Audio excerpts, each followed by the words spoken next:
Welcome to the Horror Next Door. This is all the horror movies we watched in July 2023.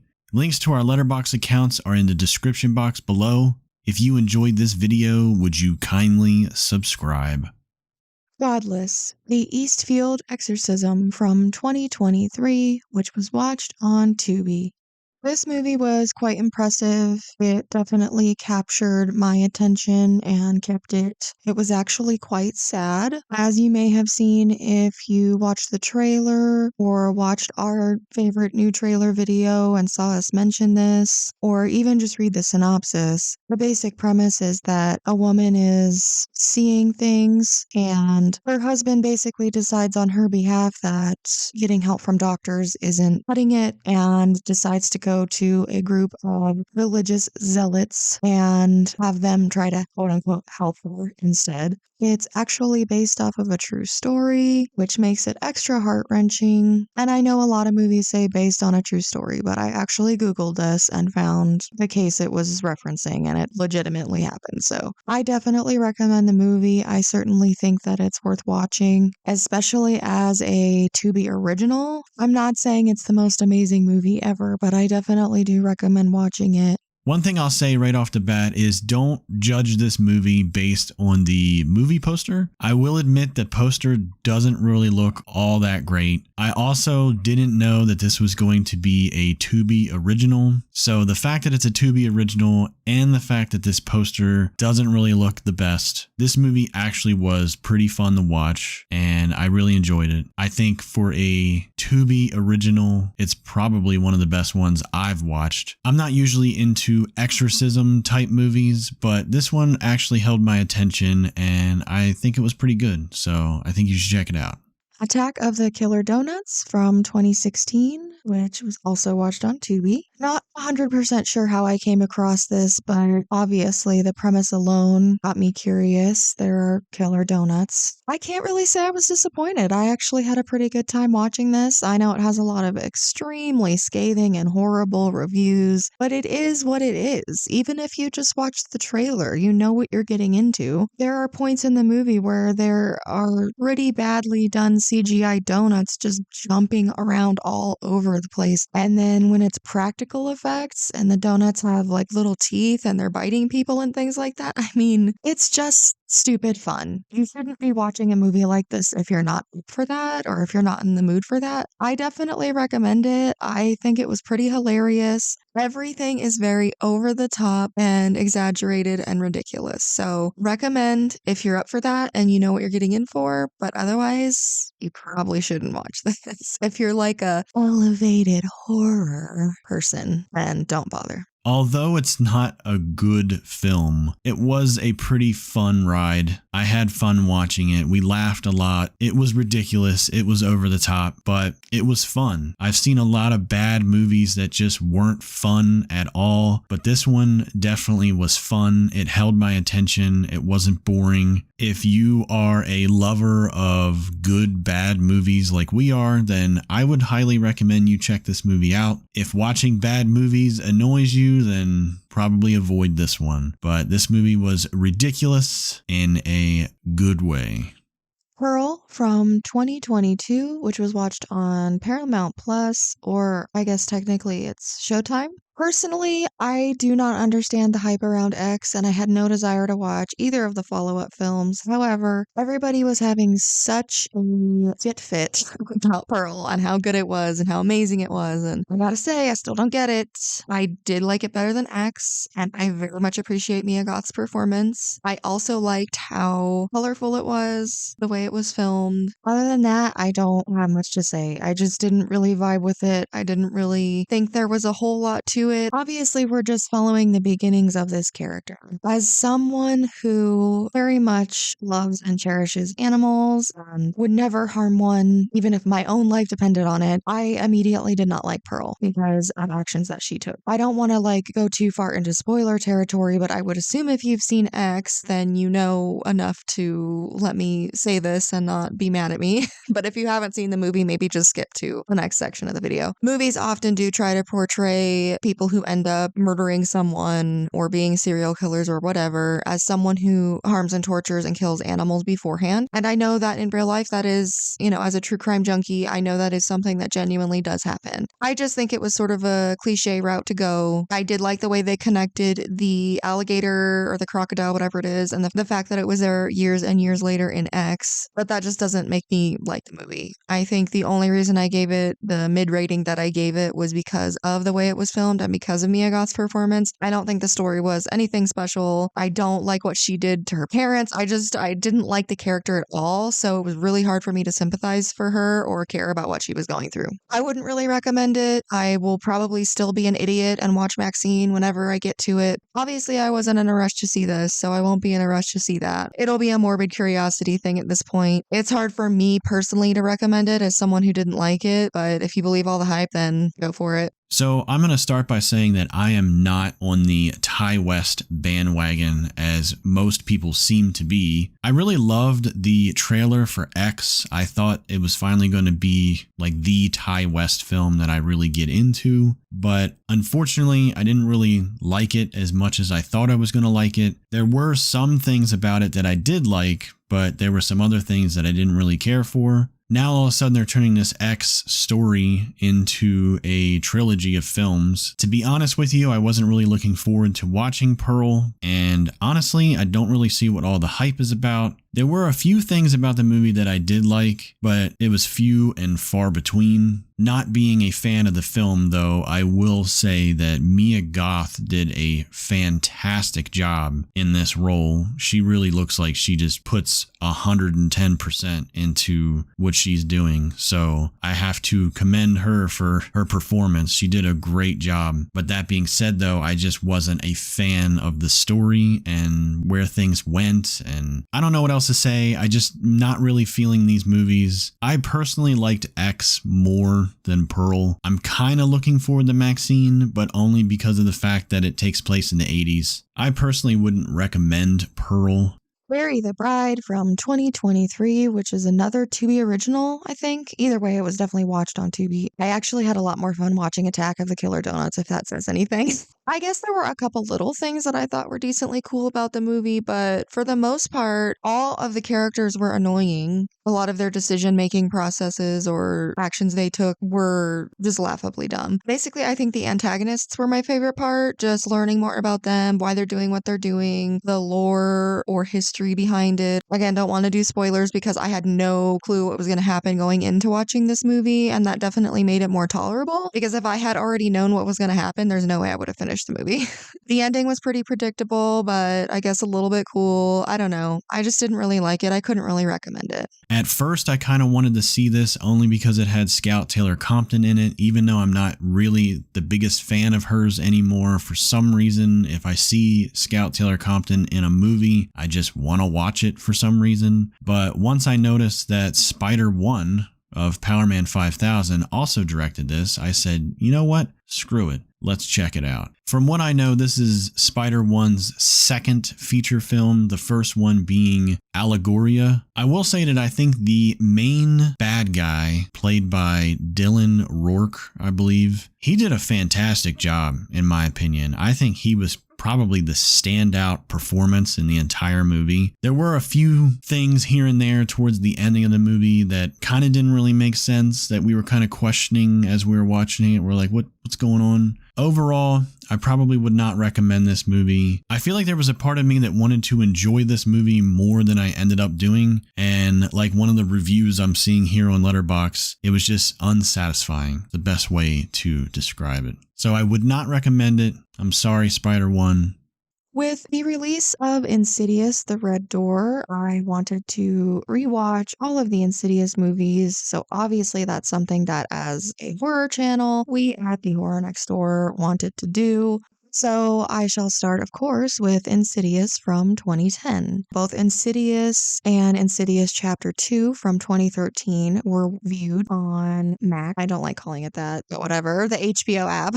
I remembered liking the original Insidious movie, but just thinking it was sort of meh. Rewatching it now, I was actually pretty impressed. I think I might have bumped my rating up when I relogged it on Letterboxd because it was actually pretty creepy. I think that the scares, was the tonality of the entire film, color grading, character development, I don't know. I just think everything was well done. I know some might disagree with me. I think a lot of people just have something against the whole James Wan, Lee Whannell, Insidious, Conjuring, Annabelle, Nun, sometimes even Saw stuff. All of the things they make or their little universes they've created, I think people automatically go in thinking this is going to suck or this is going to be just a bunch of jump scares. But if you view the film with an open mind, I think it's very easy to admit that it's well done and that it's quite scary. So as far as the first film, I definitely recommend it. I wholeheartedly think it's the best in the Insidious film franchise. So I have not seen Insidious in a very, very long time. I know I saw it in the theaters when it came out, but rewatching this again, I must say that it's actually a lot better than I remember it being. Not that I ever remembered it being a bad movie, it's just I kind of remembered it just being like an average movie, but it's actually pretty damn good. I really like all this stuff with the astral projection and going into the further and all that stuff. I think that's really awesome and really cool, really interesting. I'm a huge fan of Lee Whannell. I think his character in this movie is great. Him and the other guy, the banter that they have between one another is very entertaining, and just how they're kind of smart assy with each other, and it's great. Their characters, I think, kind of steal the show in every scene that they're in. Also, you can't talk about this without bringing up Lin Shaye. She does a great job. She's pretty much in all of these movies, and she is great. She's a legend. I feel like the only bad thing that I could say about this movie is the fact that the demon guy that has captured Dalton, I just feel like there could have been something more with him and just the way he looks. A lot of people compare him to Darth Maul from the Star Wars series, and I'm not a fan of Star Wars, but I must say there's a little similarity there. Obviously not spot on Darth Maul, but enough to say, hey, look, it's Darth Maul. I feel like there's something more they could have done with his look to just cement him as more of a memorable cinematic demon villain. But it is what it is. Other than that, I think the movie's great and I highly recommend it. I think you should go check it out.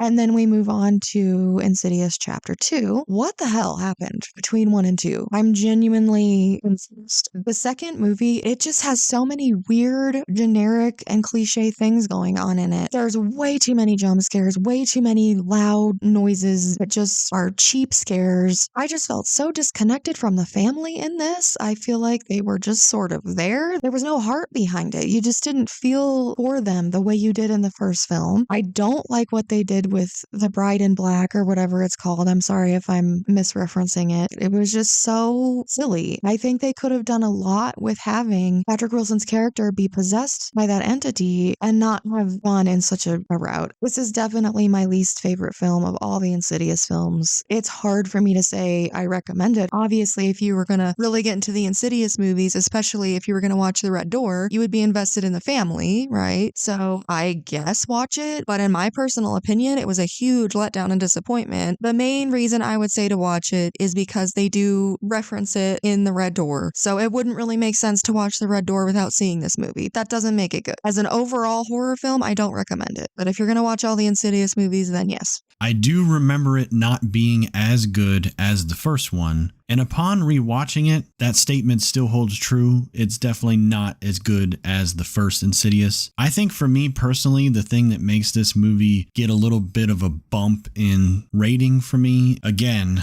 I'm a fan of all the time manipulation type stuff. There were some scenes in the first movie that are kind of like, oh, what's going on? It's freaky, you know? And in this movie, it's revealed that one of the characters is actually doing the things that was happening in the first movie that were freaky. So it's kind of interesting to see some of these scenes play out and see them from a different perspective and see the character doing these things. And obviously they're not as freaky and scary now, but it's interesting to know that in the first movie, that's who was doing these things from the further, as they call it. And I find that whole revelation, time manipulation stuff to be really fascinating. And I think that, for me personally, makes my rating go up a tad. If it wasn't for that stuff, I probably would have given this a lower rating, because honestly, other than that, this movie is really just kind of your generic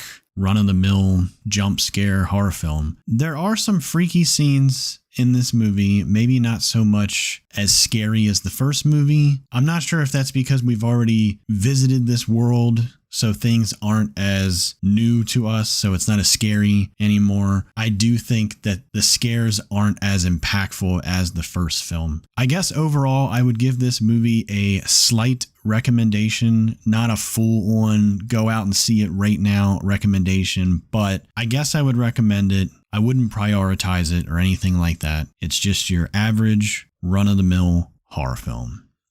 Insidious Chapter 3 is from 2015, and Insidious The Last Key is from 2018. Both of these were watched on Netflix rented discs. You gotta use that Netflix DVD account while you still can, right? For me, Chapter 3, I still like it. One of the main reasons I like it as much as I do is because of the relationship with the father and the daughter. I know at the beginning of the film, the dad is a bit disconnected, and he sort of relies on her a lot to take care of her younger sibling, and he just doesn't really seem super invested in the child's lives because he's so busy as a single parent. But once things start happening to the daughter, the way that he cares for her and how invested he is in her well-being is so touching. I also love Elise, the Lin Shaye character. She is my favorite thing about all of the Insidious movies. I just love her so much. I think she has such a good heart, a precious lady. She's so giving and kind. She always tries to give any entities or spirits or whatever you want to call them the benefit of the doubt until they turn out to be evil. She does the same for people. I just thought that the way she was trying to help this girl, despite everything she had been through and all of the issues she was having every time she tried to go into the further and stuff, I basically just feel like this movie is filled with a lot of heart and love, and I think that's why I like it. Maybe it's because of personal experiences and losing my dad when I was pretty young and things like that. I'm too emotionally invested in it or something, but I love the movie. I really do. Again, I would still say the first one's better, but this movie is probably a little bit underrated in my opinion. I would definitely recommend watching it.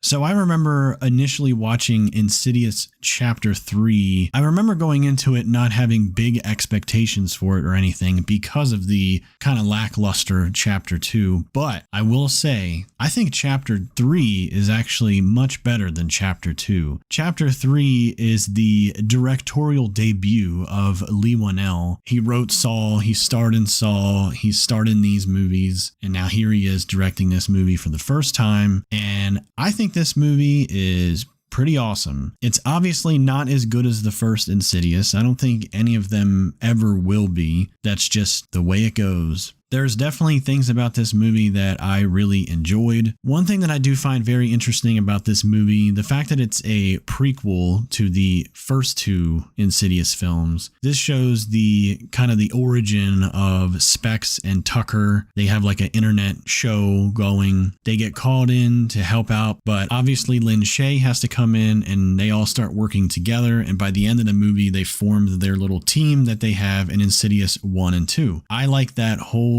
origin, I guess, story of the three of them coming together and becoming this team. There is a scene with the main girl. Both her legs are in casts. I won't reveal why they are in casts, but there is some spooky shit that goes down that involves her legs and the casts and stuff, and I just think it was gnarly and disgusting and cool, but I'll just leave it very vague for you so I don't spoil anything. I think Leigh Whannell did a great job for his directorial debut. If you weren't aware of who he actually is, he actually went on to direct the movie Upgrade from 2018 and The Invisible Man from 2020. I think he's already cemented himself as a great horror writer, and now he's moving on to being a great horror writer-director. So thumbs up, Lee. Insidious: The Last Key. Again, as I just stated, Elise is so awesome. I just adore her. So delving into her upbringing and her life and everything that happened to her before we got involved with the Warren family and everything like that, to me was friggin' awesome. I think I really like Chapter 3 and The Last Key a lot because of how much Elise is in them and her involvement is ramped up for The Last Key to basically be all about her. I love it. I think it's so great. The entity or demon or whatever it is having the keys on its fingers and inserting that key in someone's neck and turning it, like, that is so cool and so weird. I freaking love it. I definitely recommend this movie. So this is another prequel. This one takes place after the events of Insidious Chapter 3, but obviously still before the events of Insidious 1 and 2. Again, I think the one thing that really I find fascinating about this is just the dynamic between Lin Shaye and Specs and Tucker and their little group they have formed. Again, with me liking time manipulation type things, as I like to call it, there's a few scenes towards the end of this movie where Lin Shaye and some of the other characters are running around and they're trying to get away from the demons, and they kind of go through the door and stuff, and they're doing things in the further, and it cuts to a scene from the first Insidious, and it's almost like they just walk right into the first Insidious movie and then walk right back out. And it's really weird, but I'm always just been so fascinated by stuff like that. And it kind of explains like what the kid was looking at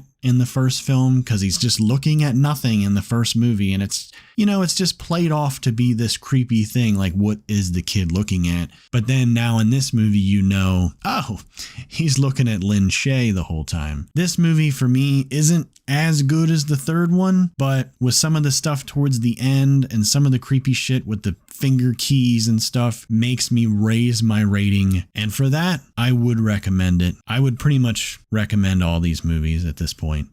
And lastly, we have Insidious: The Red Door from 2023, which was watched in the theater. I do not regret going to see this in the theater. I thought it was a great movie. I thought it was well done, well acted. I understand to some extent the fact that people are complaining about, well, this wasn't really a horror film. This felt like a family drama. Maybe people were expecting Chapter 2. Maybe people were expecting jump scares and silly effects and stuff like that more often. To me, I like this toned down Insidious. I like that it felt from the heart. I love the whole thing with the red door being turned black and trying to close the red door. I liked the direction that they went with the character of Dalton. It's completely understandable that he's angsty and mad at the world and wants to be an artist and doesn't want to conform because of everything he went through when he was younger. Obviously, both he and his father's memories of that stuff have been suppressed, but I thought that was one of the cool things about this movie, is that it's slowly coming back to them and it's slowly leaking out and how it affects them and the whole family. It was a cool return to the Warrens. I really enjoyed it. The relationship between a father and their children, it just gets to me. It gets me in the heart. Tear in my eye. I recommend the movie.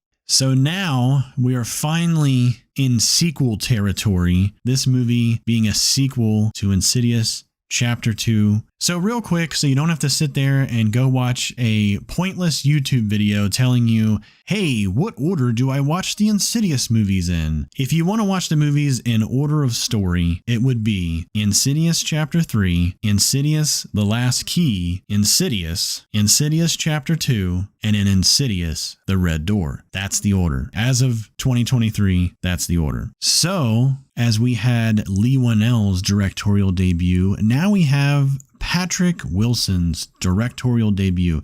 And I must say, that was one thing that really interested in seeing this movie, was just seeing how Patrick Wilson's directorial debut was going to turn out. And I think he did a pretty damn good job. I mean, he's obviously been hanging out with people like James Wan and people like Leigh Whannell, and he's almost had like this master class of how to direct a horror film that most people don't get, and now he's going to go off and do his own thing. I had fun watching this movie. It still had some cool scenes, some cool imagery. I really like Dalton's artwork, and when he paints the red door and everything, I thought that looked really cool. Overall, I think this movie was well put together, well done. I think Patrick Wilson really knocked it out of the park for a directorial debut. One last thing I'd like to say is the song that plays during the end credits is a Ghost song. I love the band Ghost. It's a cover song. It's not original song, but it's a cover song. And Patrick Wilson himself does guest vocals on it. And man, he is a damn good singer. And I think the dynamic between him and Tiberius Forge singing together, Papa Emeritus 4, if you will, I think the song sounds great. It's a slow song, so a lot of people might not like it, but I like it. I dig it. I feel like there's a lot of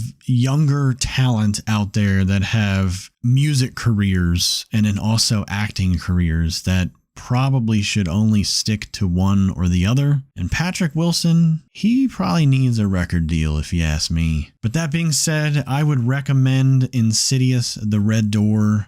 Check it out.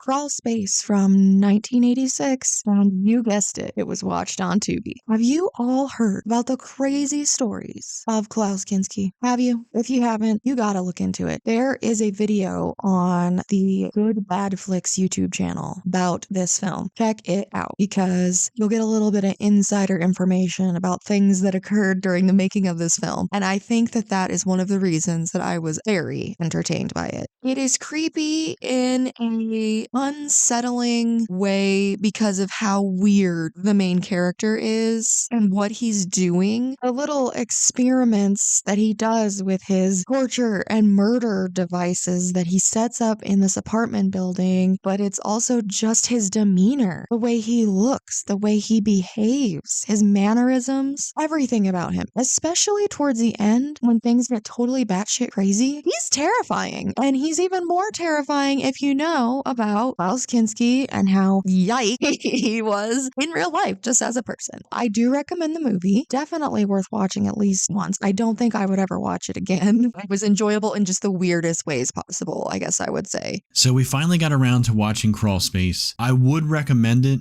It's really weird. It's got that 80s charm to it. The lead actor, Klaus Kinski, is so weird, so creepy, and all the stuff that happens with the crawl space in this place, it's just really weird. Honestly, I gotta thank Good Bad Flicks for just making his video about it and all the information about the film and Klaus Kinski and everything. It was really entertaining. I recommend you go check out Crawlspace. It's on Tubi, so why not? I rewatched Return of the Living Dead from 1985. It might have just been a random, I was looking at the TV and it popped up on Prime or something like that, but I also own it on DVD, so I can't remember which way I watched it, but regardless, no need to go into details here. The Return of the Living Dead is one of my all-time favorite movies. I'm sure we've talked about it before. I can't remember a time where I ever watched this movie and didn't just have a freaking blast. I never get sick of it. Anyone who doesn't like this movie is a problem for me. Legitimately, I don't understand you. I probably don't want to be your friend. You know what I'm saying? Please don't take it personally if you don't like this movie, but I legit just don't understand you. So anyway, I love it. Yes, please watch this movie. I could not recommend it more highly. If for some reason you have not seen it, you are missing out big time. Watch it immediately, okay? Thank you. Dream Cruise from 2007, which I rented on a Netflix disc. This film is part of the Masters of Horror television series. Apparently, as I was going through things, I discovered that Dream Cruise was the only episode of Masters of Horror that I never watched for some reason. Not sure why, but it was literally the only one. So I wanted to complete the entire Masters of Horror series, so I rented Dream Cruise, and boy, this was not good. I really loved the concept of the Masters of Horror series. I remember being really, stoked about watching it back in the day. But honestly, a lot of the episodes were hit or miss. And this episode, to me, was a big miss. So that being said, I think Dream Cruise is just not a good episode, in my opinion. It was not fun. It was actually really hard to get through. I do not recommend it. The Price We Pay from 2022, which was watched on Peacock. I wanted to see this because I'm borderline obsessed with Stephen Dorff. I've been watching him since I was a child, and so was he because he was in The Gate. He's a good amount older than me, but I just have always been interested in his career. He makes insane choices sometimes. I mean, look at things like Space Truckers, or when he was in the John Waters film Cecil B. Demented, how nutty he got to be. And then he's in a lot of like action type stuff. And then he started doing horror stuff. I got to meet him at a Monster Mania convention and he was a doll. I just am a fan of his and I'm never gonna not be. I try to watch everything he's in, and then when I saw that it was another horror film and that Emile Hirsch was in it as well, I was really excited about it. Unfortunately, I was definitely disappointed in this. I think the one thing a lot of people can give this film credit for or praise for is there's some good gore happening, especially towards the end. But for me, even that was sort of whatever. I mean, there was really nothing about this that I will take away or remember other than a couple of things that I'm so sorry to say, but were not meant to be funny and I found funny. I did like the villain, the killer, whatever. There's more than one. The actual killer that is pursuing people, very sort of like Leatherface style, I guess. It's just very manic. So I would very loosely recommend it. Don't prioritize it like I did. Unless I guess you're a Stephen Dorff fan, then maybe, check it out.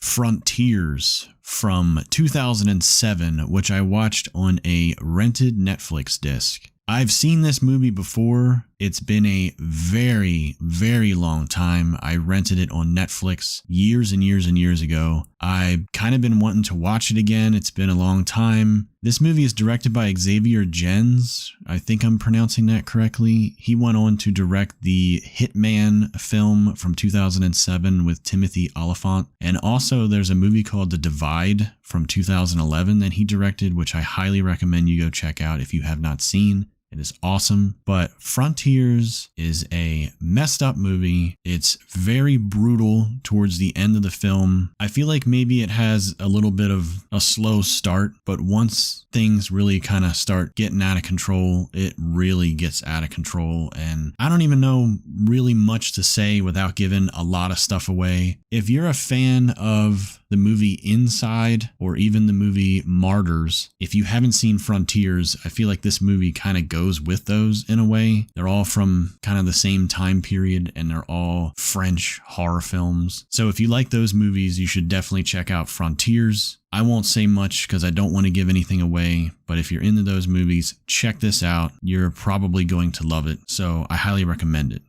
As always, we thank you so much for watching. Leave us a comment if you have any horror movie recommendations and we will add them to our watch list. Until next time.